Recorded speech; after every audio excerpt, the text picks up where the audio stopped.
Magandang araw po sa inyong lahat. Turuan ko na po agad kayo matuto mag-English. Dito na po agad tayo sa ating halimbawa. Kung makakanta ka, ililibre ko ikaw ng sakay. Kung makakanta ka, ililibre ko ikaw ng sakay. Kapag in English po natin yan, ang una nyo pong ita-translate ay itong kung bilang if. Sumunod ay itong ka bilang you. Sumunod po ay itong makakanta bilang sing, walang S sa dulo, at mamaya ko po yan ipapaliwanag kung bakit. Tapos sumunod po ay itong comma, tapos sumunod po ay itong ko bilang I, sumunod po itong ililibre bilang will treat, sumunod po itong ikaw bilang you, tapos isusunod nyo po itong preposition to, tapos ang pinakahuli ay itong nang sakay. Yung nang, yan yung A, tapos yung sakay, yan yung ride. Okay, pagsama-samahin lang po natin yung mga English sa salita. If you sing, I will treat you to a ride. Okay? If you sing, I will treat you to a ride. Okay po? Okay, ngayon naman po, subukan po natin itong pangalang Elena. Okay? Kung magawa ni Elena ito, ililibre ko siya ng tanghalian. Okay? Pag in English po yan, ang una po natin itatranslate ay itong salitang kung bilang if. Sumunod ay itong ni Elena bilang Elena lang. Tatanggalin nyo yung ni. Tapos sumunod po ay itong magawa ito. Okay? At ang pipiliin ko po dito ay itong das para sa magawa. Tapos yung it, yan yung salitang ito. Okay, das po ang ginamit ko kasi ang ginamit po nating subject ay isang proper noun na isa lang ang bilang. Okay? Isa lang po ang bilang ni Elena, isang tao lang yan. Pero kung dalawa po, Mario and Luigi, na proper noun, katulad na ng Mario and Luigi, dalawa po na particular na pangalan, do po ang gagamitin nyo. Kasi ang das po pang-isahan na pangalan na particular. Okay? So, ito pong does it, yan yung magawa ito. Tapos, isusunod nyo yung comma. Tapos, sumunod po ay itong ko bilang I. Itong ililibre bilang will treat. Tapos, dito po, pagdating po dito sa siya, alam naman po natin, ang tinutukoy po nitong siya ay si Elena. At kung mapapansin nyo, si Elena ay babae. So, yung siya dapat may translate nyo sa English na pambabae. Okay, dapat pambabae. So, yung her ang gagamitin natin kasi ang her ay pambabae po yan para sa salitang siya. Pero kung lalaki po ang ginamit nyo, him. Okay, para sa salitang siya. So, sa ngayon, her ang gagamitin natin kasi si Elena ay babae. Tapos, sumunod po ay itong to. Tapos, sumunod po ay itong nang tanghalian. Yung lunch po, yan po yung salitang tanghalian. Naglagay lang po tayo ng nang kasi para maging tama lang yung ating Tagalog na mensahe. Okay, pagsama-samahin na po natin yung mga English na salita. If Elena does it,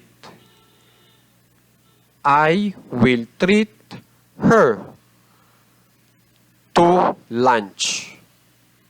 Okay? If Elena does it, I will treat her to lunch. Okay po? So, kayo na lang pong bahala kung papalitan nyo itong lunch ng breakfast. Pag naging breakfast ng umagahan, pag dinner ng hapunan, diba? So, kayo na lang pong bahala magpalit.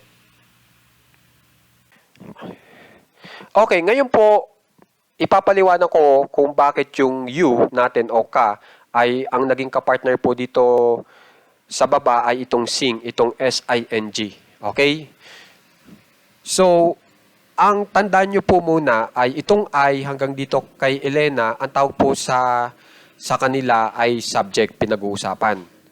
Tapos dito po sa baba, itong sing hanggang dito sa pigs, mga verbs naman po yan. So ito po ay subject, itong nasa taas, ito pong nasa baba ay verb. At meron po silang batas na dapat sundin kasi meron po silang agreement. At ang tawag po doon sa agreement na iyon ay subject-verb agreement. Okay? Ngayon, sa subject-verb agreement, dapat malaman mo muna kung pangkailan ba itong mensahe na ginagawa natin. At ito pong mensaheng ginagawa natin ay pang ngayon. At dahil sa pang ngayon, ibig sabihin naka-present tense po tayo. Okay, ibig sabihin yung mensahe na ibinibigay natin ay pang ngayon, present tense. At dapat malaman natin ano bang batas ng present tense pagdating po sa ugnayan ng subject at ng verb. Okay? So, ang batas po sa present tense, kung saan ay ang ibinibigay mong impormasyon ay pang ngayon, ay itong I, you, we, they. Tandaan nyo yan ha. Itong mga pronouns natin, I, you, we, they, ay kapag ipa-partner mo sa verb, dapat yung verb po ay naka-original na spelling o naka-base form. Tandaan nyo na. Kapag ang impormasyon na binibigay natin ay naka-present tense. Okay? So, ang sing, S-I-N-G, yan yung original o base form na spelling para sa salitang sing. Itong do, yan yung original na spelling para sa do. Okay? Itong finish, itong F-I-N-I-S-H, yan po yung original o base form. Hanggang dito sa F-I-X, itong fix.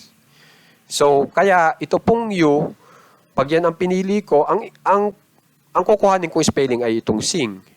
Pag ang kinuha ko naman ay itong tayo o natin bilang we sa English, ang kukunin ko ay ito pa rin, itong sing, S-I-N-G, o kaya itong buy, B-U-Y. Okay?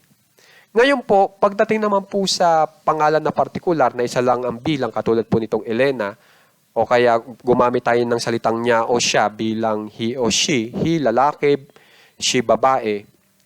Yan naman po, ang batas sa present tense ay ang ipapartner nyong verb dyan ay yung hindi original na spelling. Kaya kung mapapansin nyo, yung sings, may S sa dulo, hindi yan original na spelling para sa sing. Okay? At ang malaking tanong, paano ko malalaman na ganun ang spelling? Kailangan nyo ng dictionary. Okay? Pag tinignan nyo yung present tense para sa salitang sing, meron po kayong makikita na dalawa. May original, ito yung S-I-N-G, at may hindi original, at ito po yung S-I-N-G-S. So dahil hindi ito yung original, itong may S, yan yung ipapartner nyo sa maalin man sa he, she, o kay Elena. Okay? So, ang sinasabi ko lang, dapat mapag-aralan nyo rin yung tinatawag na subject-verb agreement. At saka, pangkailan ba yung mensaheng ginagawa natin? Okay? Uulitin ko. Itong ginagawa po natin na kung saan ay sakop nitong kung ay naka-present tense. At doon po ako kumuha ng batas para mapag-ugnay natin itong subject at verb sa tamang pamaraan. Okay po? Okay, ipaliwanag ko lang po yung naibibigay nyo pong impormasyon sa inyong kausap na Amerikano kapag ginamit nyo po itong ating lesson ngayon. Okay? Bali po itong if, hanggang dito po sa comma, ang nakapaloob po dyan ay kondisyon. Na sinasabi natin na kapag itong kondisyon ay nangyari ngayon, may kaakibat pong mangyayari sa hinaharap. At yung sinasabi kong mangyayari sa hinaharap ay dito naman po nakalagay pagkatapos ng comma. Okay po? Bali po, kung gusto nyo malaman yung batas po sa paggawa po nitong may if, ay maaari nyo pong alamin yung tinatawag na first conditional. Kasi ito pong itinuturo ko sa inyo ay patungkol sa first conditional. Para makapagsabi po kayo na yung condition nyo po ngayon ay oras na mangyari ay may kaakibat po na mangyayari sa hinaharap. Okay? Kaya naman guys, sana po maiki-practice po ng mahusay itong ating aralin ngayon ha. Kasi pansin nyo naman na magagamit nyo rin po ito. Okay? At ang inilagay ko po dito mga verbs ay mga gamit na gamit para matulungan po kayo na magamit po ito sa pakikipag-usap sa English. Okay? So maraming salamat po sa mga tumutulong po sa page natin, sa mga subscribers po. Maraming salamat po. Ganun din po sa mga nag-share at nagla-like para makita rin po ng iba. Maraming salamat po.